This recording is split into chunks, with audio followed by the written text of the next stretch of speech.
একটা হাদিস বলে খুতবা সমাপ্ত করে দিব, যেহেতু খুতবার টাইম শেষ হয়ে যাচ্ছে। যে হাদিসটি উপস্থাপন করেছিলাম, আল্লাহ রাসূল বলছেন আবাদান আবদা ইউসুফ ওয়া রাজলাতু মিনান নিসাই ওয়া মুতমিনুল খমরি। আল্লাহ রাসূল বলছেন 3 শ্রেণীর মানুষ জান্নাতে যাবে না, 3 শ্রেণীর মানুষ জান্নাতে যাবে না। আল্লাহ রাসূল বলছেন যাবে না, তাহলে অবশ্যই যাবে না। তার মধ্যে এক শ্রেণীর হচ্ছে যারা অভিভাবক। অভিভাবক কাকে বলে? একটা পরিবারে পিতাকে অভিভাবক বলে। পিতা যখন মারা যায় চাচা খালু মামা অভিভাবক হয়। তো যেই অভিভাবক, সংক্ষিপ্তভাবে বলে যাচ্ছি, নামাজ পড়া যেমন ফরজ, হজ করা যেমন ফরজ, জাকাত দেওয়া যেমন ফরজ, আপনার মেয়েকে পর্দা রাখা এটাও আপনার উপরে ফরজ। নামাজ পড়া, হজ করা, জাকাত দেওয়া যেমন ফরজ, আপনার ছেলেকে অন্যায় কাজ থেকে বিরত রাখা এটাও আপনার উপরে ফরজ।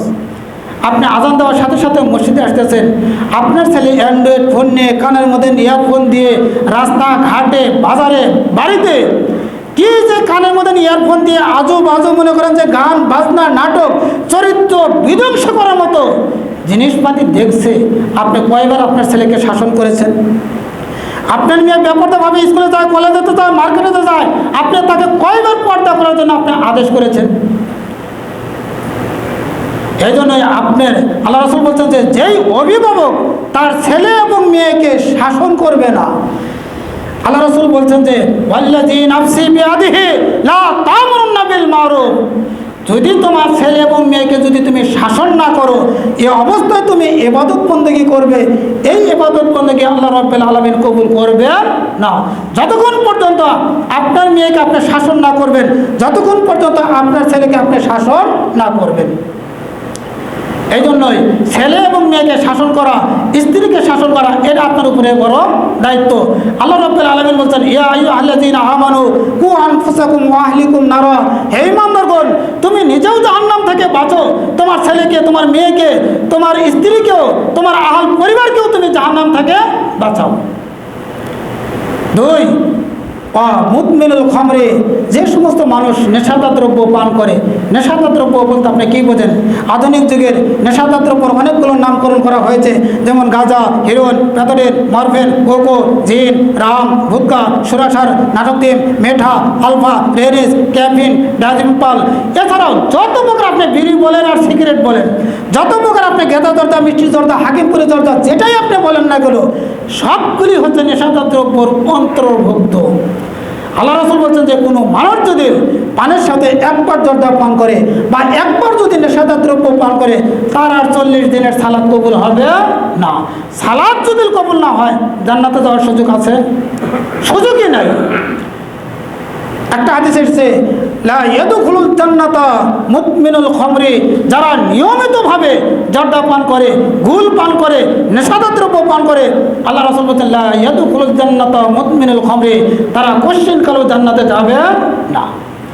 এবার আসুন, পুরুষ মানুষও খায়, মহিলা মানুষও খায়, হাজি মানুষও খায়, অনেক ইমাম সাহেবও খায়। বাঁচার উপায় কি? বাঁচার একটাই মাত্র পথ, বুখারীতে পাবেন, মুসলিমে পাবেন, মিশকাতে 2334 নম্বর একটা হাদিস পাবেন। আল্লাহ রাসূল বলছেন ফাইন্নাল আবদা ফাইজা তারাফা সুম্মা তাবাল্লাহু আলাইহি। বান্দা যদি সুন্দর করে ওযু করে 2 রাকাত সালাত আদায় করে আল্লাহর কাছে যদি তওবা ইস্তেগফার পাঠ করে, আল্লাহ অতীতে 1 বছর, 2 বছর, 5 বছর, 7 বছর আমি নেশাদার দ্রব্য পান করেছি, তুমি আমাকে মাফ করো, ক্ষমা করো, এরকম দৃঢ়চিত্তভাবে যদি আপনি আল্লাহর কাছে তওবা ইস্তেগফার পাঠ করতে পারেন, তাহলে আল্লাহ রাব্বুল আলামিন আপনার অতীতের সমস্ত গুনাহগুলি মাফ করে দেবেন। বলেন সুবহানাল্লাহ। কিন্তু জিদ করে, অহংকার করে, দাম্ভিকতা প্রকাশ করে বলবেন আমি খাই এতটুকটুক, মনে রাখবেন এতটুকু খাওয়া হারাম, এত হানি যদি খান তাও হারাম, কমও হারাম, বেশিও হারাম, একবার খাওয়াও হারাম, 10 বার খাওয়াও হারাম। এবার আসুন একটা প্রশ্ন, যে মনে রাখবেন যে জিনিস খাওয়া হালাল সে জিনিস বিক্রি করাও হালাল, যে জিনিস খাওয়া হারাম সে জিনিস বিক্রি করাও হারাম। 3 নম্বর বিষয়টির দিকে আর যাচ্ছে না, যেহেতু খুতবার টাইম 5 মিনিট ওভার হয়ে গেছে। আবারও যদি কোনো দিন আসে এই বিষয়টাকে সমাপ্ত করার চেষ্টা করব। আল্লাহ রাব্বুল আলামিন যে হাদিসগুলো আমরা শুনলাম, যেভাবে আমরা ইবাদত বندگی করলে জান্নাতে যেতে পারি, জাহান্নাম থেকে মুক্তি পেতে পারি, আল্লাহ রাব্বুল আলামিন সকলকে আমাদের সেইভাবে ইবাদত করার তৌফিক দান করেন। সবাই বলুন আল্লাহুম্মা আমিন।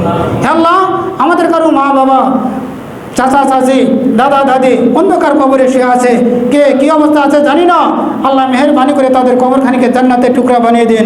সবাই বলুন আল্লাহুম্মা আমিন। আমাদের মধ্যে যারা অসুস্থতা আছে আল্লাহ রাব্বুল আলামিন সকলকে সুস্থতা দান করুন। সবাই বলুন আল্লাহুম্মা আমিন।